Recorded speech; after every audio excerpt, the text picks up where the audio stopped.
I was of the belief that you can't teach fitness and health to someone if you're not fit and healthy yourself. It was important to me, if you're going to teach the role, you better play the role.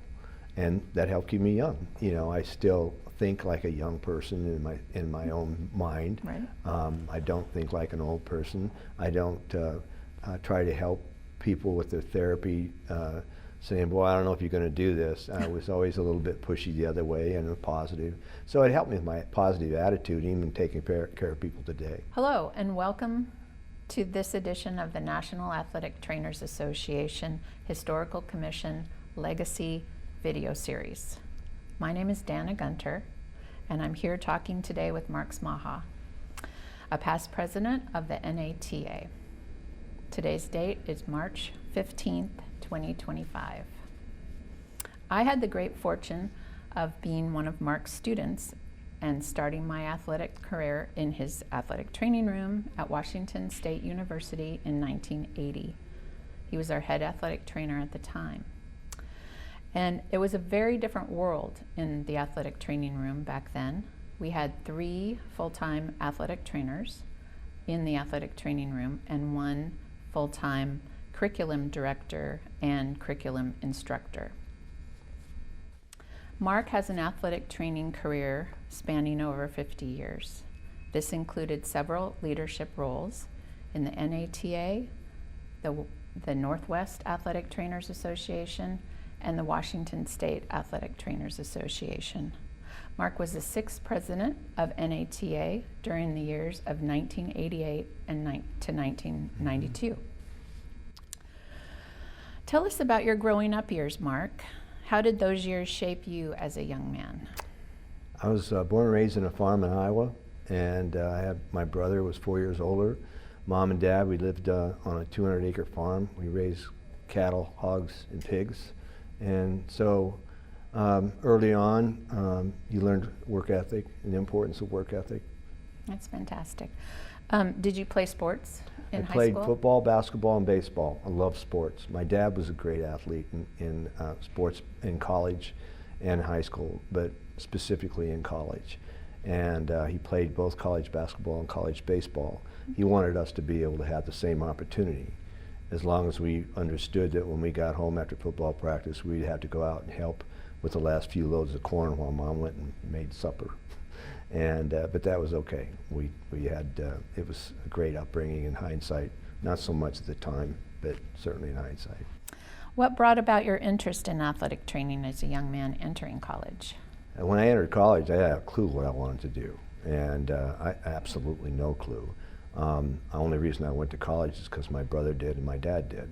I tried various different subject matter, of which I didn't like any of them, and finally settled on physical education. I wanted to be involved in athletics. I didn't want to be a coach or a teacher. And so it took me a while to figure out what I wanted to do. Then that was also part of the reason I ended up having to leave school after a year to go search for myself during the Vietnam War era. What finally brought you around to learning about athletic training? Well, when I was at Iowa State, there was a fellow student colleague of mine named Dennis Miller, who ended up going on to be the 7th president of the NATA. And I befriended him some, and he was talking about being a student athletic trainer. And that did pique my interest, because that did not involve teaching and it did not involve coaching. And so I was interested in that, but still I succumbed to my failures in the curriculum academic aspect and went on about my way and left school knowing full well I would be drafted in the Vietnam War. And then I was drafted, but before I was drafted, I buried my best buddy who was blown away in Vietnam. And that started to help me realize the importance of life and using your skills, whatever they are, to your fullest. And so I made a commitment to myself. I'd go back to school if I ever got out of the Vietnam alive as a result of my being overweight at the time. I had high blood pressure and got kicked out anyway 28 days later, and came back and went back to school and got involved in athletic training and loved it. So you finished your degree at Iowa State. What opportunities in athletic training were available to you None. after you graduated? Not very many at all. There were a few high school jobs. I interviewed for one. I knew that it wasn't the right fit for me because my desire was to be a Division I athletic trainer, and that was always my wanting to. It was about back then. It was about who you knew, not what you knew, and that still holds true to today to a point. But certainly, it was almost about who you knew, not what you knew back then. There just wasn't any things available, and you had to have people who were going to help you and market you, so to speak. Back at that time, there also weren't any certified programs in athletic training. Correct. It was all by internship. Right. Mm-hmm. And so you chose to go and get your master's degree, Mm-hmm. Marshall University. Mm-hmm. Okay. At Marshall, you were involved in a very traumatic experience. And as a graduate student working on your degree, you had been put in a very grown-up role at a very young age. Can you tell us about your experience at Marshall? Yeah, I went there in August and fell in love with it immediately. One is I was no longer treated as a student. I was treated as like a staff member, and the coaches were respectful towards me, and the players, and it was great. The players, we had a young team, but a very talented team, and we knew we were going to be pretty good in a year or so. It was the first year of this new coaching staff, and so it was fun. I really enjoyed it. We were actually 4-6 going into our second to last game of the season, which was against East Carolina, and that was a road trip. Most of the trips that I went on were all by bus ride because we play a lot of the Ohio colleges, Toledo, Bowling Green, schools like that, and so they didn't require air travel. And this one did, and it was a charter flight. And so I was planning on going. When I went to night class Monday, Tuesday, Wednesday, Thursday night, from 6:30 to 9. When I got home on Monday nights at 9, I'd call my folks in Iowa, tell them what happened last week, what's going to happen this week, and I told them I was going on the trip. And so did that, but by Wednesday I had an assignment due in this class the following Monday that I knew I couldn't get done, which I thought I could, but I wasn't going to get it done. And there was a young man from the poverty-stricken coal mining towns of southern West Virginia who had never been on an airplane before and didn't think he'd ever have another opportunity. As it turned out, he didn't have another opportunity because I let him go in my place. Friday comes and the head trainer asked me if I would cover practice for him on Sunday because he was engaged to a gal in Cincinnati. It's a 3-hour drive. He was going to come back and give me a list of the injuries from Saturday's game that wouldn't practice on Sunday on a little notepad 5x7 sitting on his desk, all written, injuries from Saturday's game, no practice Sunday, to mark.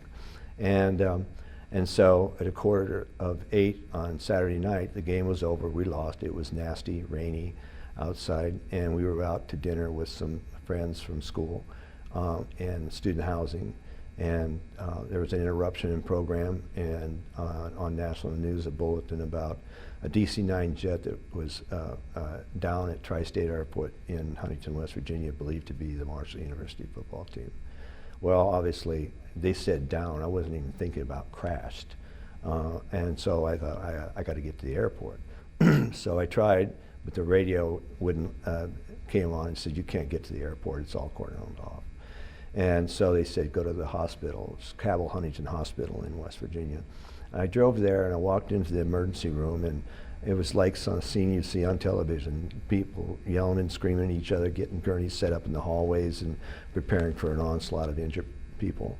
And they told me to go down into a conference room where there were about 40 or 50 other people. And a big double door, you open the door up, and then there's steps down into, and all these people. I went over and stood with 2 cheerleaders that were sisters whose mom and dad were on the plane. Sidebar, there were 5 physicians and their wives on this plane on that trip.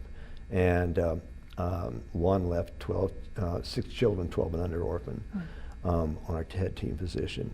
But we didn't know that at the time, and all of a sudden the doors open up. Here's 2 state troopers with their yellow rain jackets on, staring out into the crowd that was there, and everybody staring back at them. Our school priest was in the middle. One of our team physicians was standing there, and we thought they were going to make an announcement. Well, they didn't. They looked and saw me, and they asked me to come with them. And that's when my life changed. We were walking down the hallway. The gurneys were all quiet. The people were leaning up against them with their heads down. And the doctor said, "We need to have you come with us. Everyone's been killed. We need to have you help us identify the bodies." And that's when my life changed. And I spent 3 days in the morgue without sleep. We got there, and it was at a National Guard armory on the other south end of the airport. And they were on duty that weekend. And so there was this big hangar for small airplanes, and they were going to bring the bodies in there. And I was sitting there waiting as they were setting things up, and all these tables were surrounding the outer rim of the gymnasium, or the hangar, I guess. And they laid 2 sheets parallel to each other, about 20 feet apart, the length of it. And I couldn't figure out what that was about. But then the big hangar door opens up, an Army truck backs in, and the steam from a 3,500-degree fire was coming out of it. And all of a sudden I smelled jet fuel and burnt skin. And they started unloading the bags. The bags were still steaming as they opened them, and they set them on the white sheets. And I was given to a gentleman from FAA that wanted me to go with him to help him. He had clipboard and all this stuff, and of course we didn't have computers then, and a lot of typewriters and clipboards and filing cabinet things. Anyway, so we started opening up bags, and it was pretty hard to look at, and it's still hard to look at, because you don't forget it. It's there every single day that you're awake. And but I finally remembered that I forgot to call Mom and Dad, and they thought I was on the plane. And so at 2 in the morning, I was able to get a line out, and they were certainly up. It was a very emotional but short conversation. And then I told them I'd call them later in the week, and I went back to identifying bodies. I was 23 years old, Anna, at that time. So it was definitely a wake-up call. And went back to the gym late at night to get all the medical records, and I stood there looking at my desk where I was a few hours before working on my assignment. Papers still scattered on my desk, and I looked at Jim's desk, the head trainer, where that one piece of paper was, and I realized that that would always be empty. There would be no practice Sunday. And I was pallbearer at 14 funerals. And yeah, and that was, I was taught, one thing I was taught back on the farm by my dad was, you know, if you're going to play sports and you get hurt, you got to suck it up. You can't, real men don't cry. And so I took that to heart. And we buried the last 6 on Spring Hill Cemetery overlooking Huntington, West Virginia. And we were riding down, I was riding down in the back of a car after that service was over. And I was looking at the reflection of the fall leaves in the window. And I was thinking to myself, what now? And what now came to me as, real men don't cry, you suck it up and move on. I was the head athletic trainer from that point on for the rest of the spring, or the rest of the winter and spring. And I was on the first flight out with the basketball team 6 weeks after the crash. The plane was still lying at the bottom of the mountain.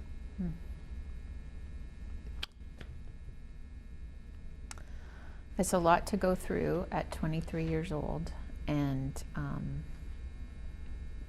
back in those days, we didn't understand trauma, and we didn't understand the importance of dealing with your trauma. Right. And so that whole springtime, you were now the head athletic trainer. Which part of you was thinking, this is amazing, you know, opportunity for me? Right. And the other half of you was thinking, yeah, how do I move forward? How do I go on? How did that shape and affect the rest of your life, starting at that point? Well, I suppressed the emotions from that trauma. I just suppressed it, and it stayed suppressed for 20 years. Well, actually 30 years, but it was 20 years later that I started noticing changes in my mentality and the way I looked at things. I started having flashbacks when I was awake, not when I was asleep. I never did have dreams. And the flashbacks were when I was awake, I would be barbecuing chicken. I'd see bodies marinating in jet fuel and oil on my grill. Or we'd open up a baked potato to see if it's done and the steam rolling out, and it was a green, not aluminum foil. And it was a body bag from a 3,500 degree fire steaming. So I knew there was something wrong with me.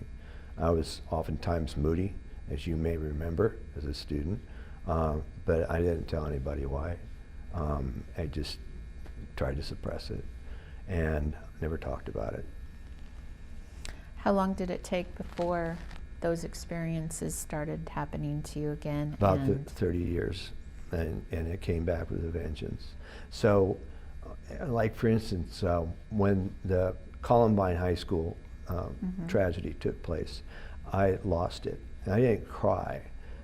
It's a panic crash. I don't know what else to call it, but I'd start shaking and get shaky, really emotional, and kind of lose it without tears, and that was pretty traumatic. And so every time there was a reminder, every time I smelled jet fuel, I was never scared to fly. I guess because I had such a hole in my heart at the time after the crash that I didn't care whether I lived or died. I really didn't. And I didn't care if the plane crashed, if I was on it. I didn't care. It was pretty empty. And I stayed that way for a long, long time until it started coming back to haunt me. And I was diagnosed with PTSD, but I don't think I understood the ramifications of it quite yet.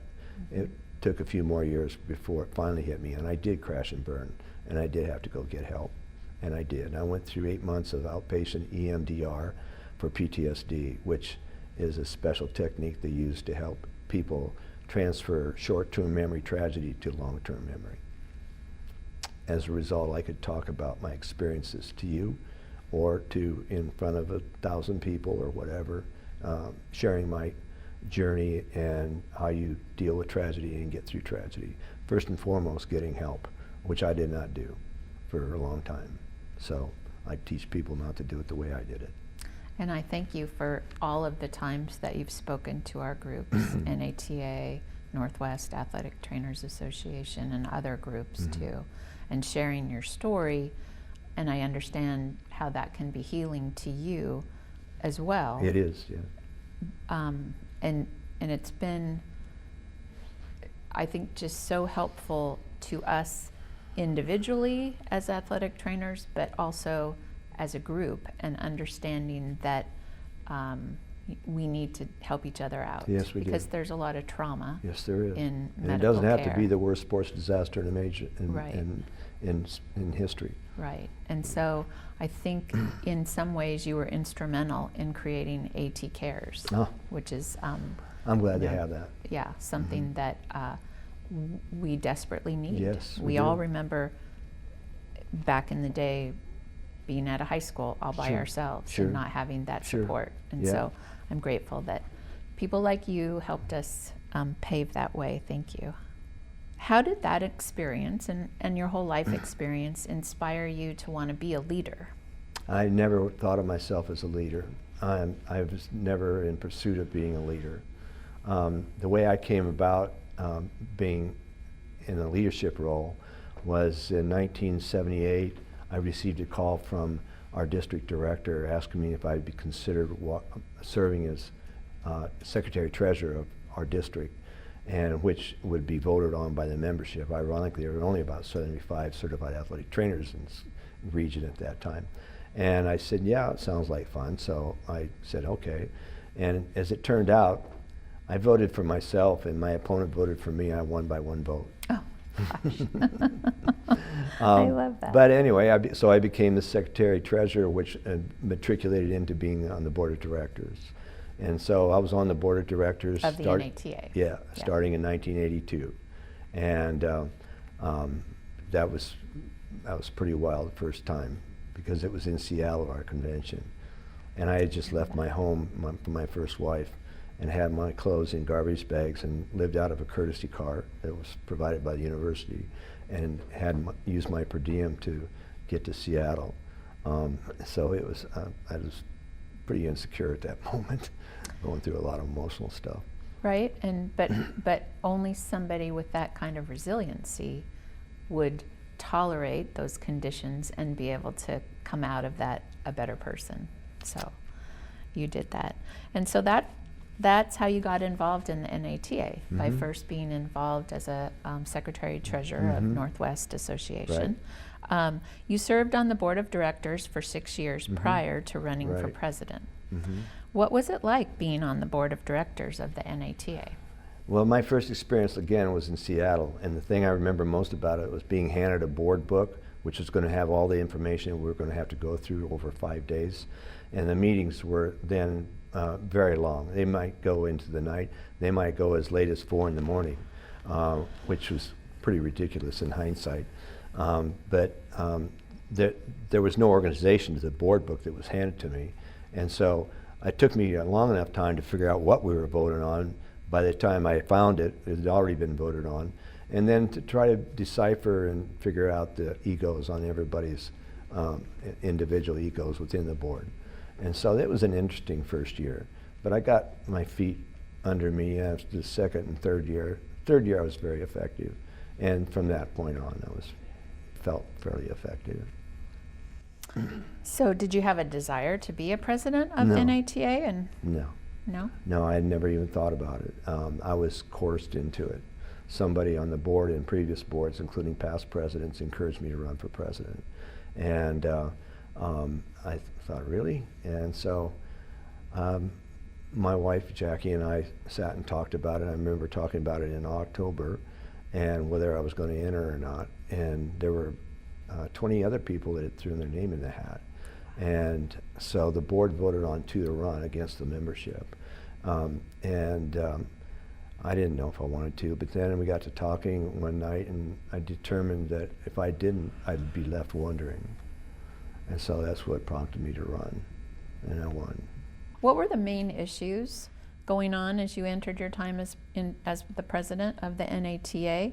And was it hard to maintain transparency at that time? The main issues was hiring a full-time executive director and moving our national office. As a matter of fact, when in the boardroom prior to that, we had went into what's called an executive session, and this was right at my inauguration in Baltimore in 1988.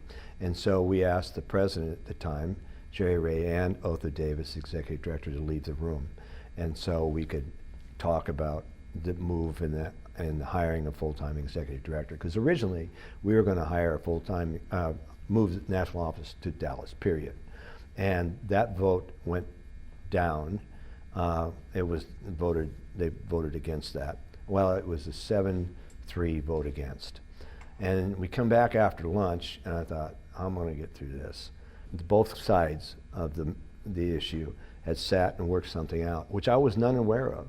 So we come back into the boardroom after lunch, and Otho Davis and Jerry there.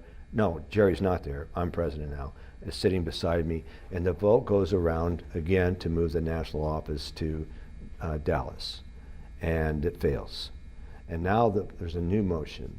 The motion is to move the national office with the understanding that we'll hire an executive director within 2 years of the move, and that passed 7-3, and so that's kind of what set the tone for that. But in the meantime, you got 2 factions. You have the pro-Otho people who loved him, and well, they should have. I mean, he was a great leader in our profession, very powerful. And then you have the ones that wanted change, and they wanted to change it to what they thought it should be now. And so these factions, and I'm talking about not so much in the boardroom as in the membership itself. So I had a lot of friends and a lot of enemies on both sides, and that I was labeled a hatchet man, it just wasn't very pleasant at all. But in the midst of that, I tried to be as transparent as I could, and I was very sensitive to that, especially at a social events, a gathering like some cocktail party where there's all the members are there at a national convention, and I tried to be very transparent, not looking above and down on people, but with people. I was very sensitive about that. So I practiced it a lot and hope I came across as being transparent, not phony. As far as an association, it sounds like there was a lot of growing pains and turmoil, to just sum up what you just said. But as also as in a professional association, what were some of the main athletic training issues going on or being decided at that time? We've had things like, what should we be called? Should we be athletic therapists? Should we be athletic trainers? Were things like that going on? Sure. What was the membership? Right. What were their issues? Well, it was, it's interesting you just said that, because that was an identity crisis we've had forever. We've always had an identity crisis, and we've always wanted respect and not received it. Part of that is on us. We're the ones that have to demand the respect, and we can do that in certain ways. And there are certain ways we're not going to do that. And we came into this association group as a servant. We are servants. We're caregivers. And we want to help people succeed that are injured. And that's our role. And yet we were treated like water boys, equipment managers, subservient types of comments that were made by coaches and other people because we didn't have the credibility we really needed. But it started to change. We never did get anywhere changing the name. It was too late to change the name. It had been athletic trainers forever. It was too late to change the name. And I agree we should have been called something else, athletic therapist or whatever, but we're not. And so we have to market ourselves the best way we can with what we have. At the same time, we wanted recognition, but we didn't want to give our logo up for recognition. And what I mean by that is that there were corporations that wanted to be a sponsor us and give us money and then be able to use our logo in their advertising. And so many of the people that resisted that were from the old school. I don't want anybody taking and bastardizing our logo or anything like that, which that's not the purpose of the whole thing. The purpose is to enhance it. And Gatorade came along, and this is when I was on the board, and we voted to accept Gatorade as our first corporate sponsor. And basically they said, if you put Gatorade coolers on the sideline, we don't even care what you put in the coolers, as long as there are Gatorade coolers on the sidelines at sporting events for football and all the other high media watched, college sports, professional everywhere. Right. We'll give you $1 million a year. And that was for our association. So when I was president, our assets went up 400% in 4 years. Wow. We went from, I don't know, we had $585,000 in our account to over $4 million by the time I left the presidency. So it was important and impactful. So Gatorade becoming a sponsor, were there any other highlights that you want to share about your presidency, the time as a president? I was very blessed to have a great board of directors and a lot of people that supported what we were doing. It wasn't just me. I might have been the facilitator of meetings and whatever, which is what I think a president does. I don't know if it's necessarily leading, but being a facilitator, because all of us is better than one of us. And I think that's an important concept to understand as any leadership role. And so you have to have the passion for caring. If you can't do that, you cannot be successful. You gotta care. And the same thing about having a sense of urgency. You have to have a sense of urgency to care and make sure you use that as to help people, and so they can be successful in what their endeavors are. And so I think that's what leadership's really all about, in teaching other people to be leaders, not followers. And I was blessed to have that. We were blessed to have you. So Mark, tell us, how did these accomplishments, being the president, having to make those hard decisions that the board helped you with, but you had to fly down to Texas to make those separations. How has this brought more credibility to you as a person, to your career, to us as athletic trainers? I don't ever look at it that way. Our reputation's really a matter of public opinion. It's really about our character that matters. And if we take care of that, our reputation will take care of itself.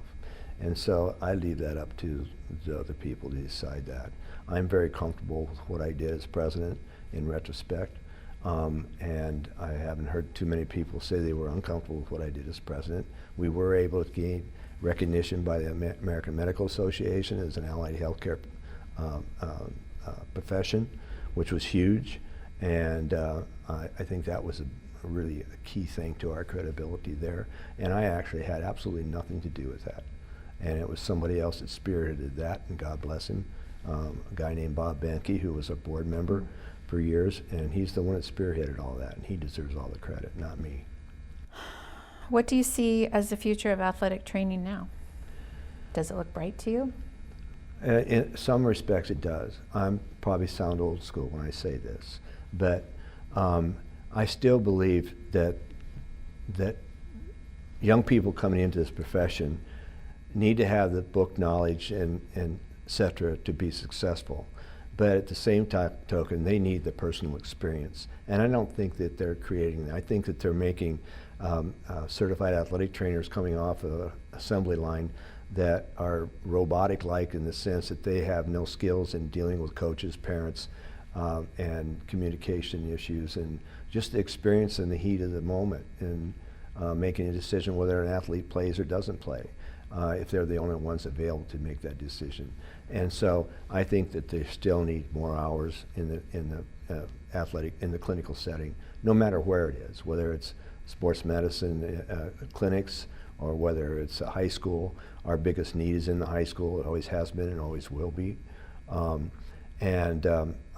see a big push now and an evolution into the industrial area, the industrial setting, and I'm very optimistic about the future for athletic training in that course. What advice would you give to young professionals in our field today? You can't be a clock watcher. You have to have a sense of urgency, you have to have common sense, and you have to care. And how do you want to be remembered? What do you want your legacy to be? I don't know. I would really be remembered as somebody that was authentic, that was transparent, and that cared for the better good, and a good father, and a good husband. Well, thank you, Mark. That was a pleasure to do this with you. It's a pleasure to have you do it with me. I appreciate you. Thank you. Thank you.